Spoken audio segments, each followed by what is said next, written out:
Hey guys, this is Warren with KLGadgetTV, and I just finished the briefing of the Galaxy A series. So you're actually watching this video a day later because I'm only allowed to share this video once the launch is finished. So yep, these are the all-new Galaxy A series that I have on my hand right here. So this is the leading model, the Galaxy A73 5G, that is in its awesome mint color. It is an exclusive color to the Galaxy A73 5G. And this is the Galaxy A53 in its awesome white color. And finally, this is the mid-entry Galaxy A33 5G in its awesome peach color. So yep, this awesome peach color looks pretty cool as well, and it is exclusively available on both the A33 and A53 5G.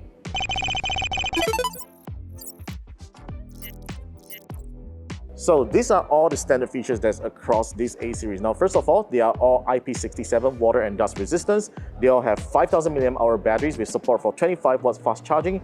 And number 3, all their main cameras have optical image stabilization, which is awesome. And last but not least, they do not have a headphone jack anymore.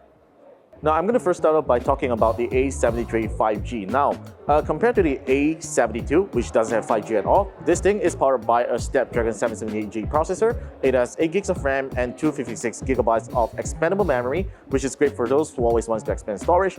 This is a really nice 6.7-inch Full HD Plus display with an Infinity O display. As you can see, it has a punch-hole cutout right here for its front-facing camera, and it refreshes at 120 Hz, which is awesome. Now, Samsung has made all the new A series to have a standard brightness of 800 nits with HBM, which is actually awesome, which means you can actually view them under direct sunlight pretty clearly, just like any other AMOLED screens. And I think this is something that Samsung has done over other mid-range smartphones, and it's great that they do that. In terms of the cameras, all the A series will come with quad camera arrays, albeit with different specs. Now, for the A73, of course, you are getting the highest camera specs right here. It has a 108 megapixel f1.8 OIS camera, which is supported by a 5 megapixel bokeh, 5 megapixel macro, and a 12 megapixel ultra-wide camera. Now, these are actually pretty standard camera setups on mid-range phones these days, and I'm actually really glad that Samsung has included a really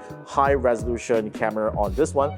It's not that I take 108 megapixels all the time, but with its pixel binning technology, you should be able to take better low-light features with its main camera, and it's probably one of the first A-series phones that's going to excel in low-light photography. Now, on the front here, you get a 32 megapixel front-facing camera. It's a fixed focus camera, by the way, and the front camera will support video recording at 1080p 30 frames per second, whereas the main camera will support 4K video recording at 30 frames per second. Now, overall, this phone feels pretty good. It feels pretty familiar like the old Galaxy A72, but of course, you should notice a slight difference in performance as compared to the old Snapdragon 720 processor. So yeah, I'm actually looking forward to review this phone when I receive the review unit. It looks pretty awesome to me, and I love the lightweight form factor of this really huge 6.7-inch phone. And now let's talk about the A53 5G. So as you can see right here, it's not too different from the A52s 5G with a 6.5-inch Full HD Plus display that refreshes at 120 Hz. Now, it is also IP67, like I mentioned earlier, and you get stereo speakers similar to the A73 as well. You get dual stereo speakers this time. And the cameras, of course, it's downgraded from the A73 5G. Now, the main camera is still not too shabby. It is a 64 megapixel optically stabilized camera that will still take really decent shots. And it is supported by the same set of cameras. You get a 12 megapixel ultra-wide camera, a 5 megapixel bokeh, and a 5 megapixel macro camera. So yep, the only difference is the main camera between the A73 5G.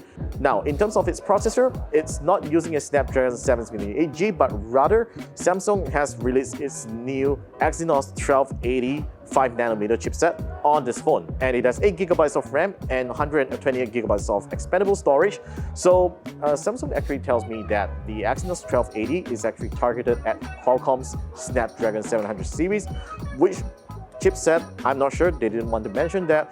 But yeah, overall, as I've tested right over here, performance is pretty decent. It's not just though, of course, there's no apps running right here. We'll have to find that out once we receive the review. We need to find out how powerful is this chipset, because by all means, it is a 5nm chipset that is rather efficient and powerful. And you still get the camera punch-hole cutout right over here. So this is a really nice small cutout that houses the same 32 megapixel front-facing camera as the Galaxy A73 5G. And finally, let's talk about the Galaxy A33 5G. Now, this is definitely a big upgrade over the old A32 5G because it is powered by the same 5nm Exynos 1280 chipset that is on the A53 5G. It has 6 gigs of RAM and 128 gigabytes of expandable storage, but of course, as an entry A-series device, you of course get a smaller screen right here. This is a 6.4-inch Full HD Plus 90Hz AMOLED display, and you also get this U-shaped cutout on its camera right over here, not the punch hole cutout, which of course looks a little bit dated with thicker bezels around, but overall it still looks good as a entry mid-range phone. Now of course, the cameras are also downgraded from the A53 and A73, which is kind of normal. So now you get a 48 megapixel optically stabilized camera, which is good because I think this is one of the few, I think it's probably the only entry mid-range phone that comes with an optically stabilized camera, and it is supported by an 8 megapixel ultra wide, a 2 megapixel bokeh, and a 5 megapixel macro camera. So you're still getting pretty good cameras right over here. And as for the front-facing camera, this is still a 32 megapixel camera that is on the same camera that is on the A53 and the A73. Now, I just want to mention that I really like this awesome peach color that this device has, and you know, this would probably be the color that I would want to go for if I happen to pick the A33 and the A53 5G. Now, all A-series smartphones will come with Android 12 and One UI 4.1 preloaded on them, so that's another plus point over other mid-range phones in the market right now because most of them will still come with Android 11 as of now, and Samsung is committing up to 3 years of Android upgrades and 4 years of security patches on these mid-range devices, which is actually really awesome.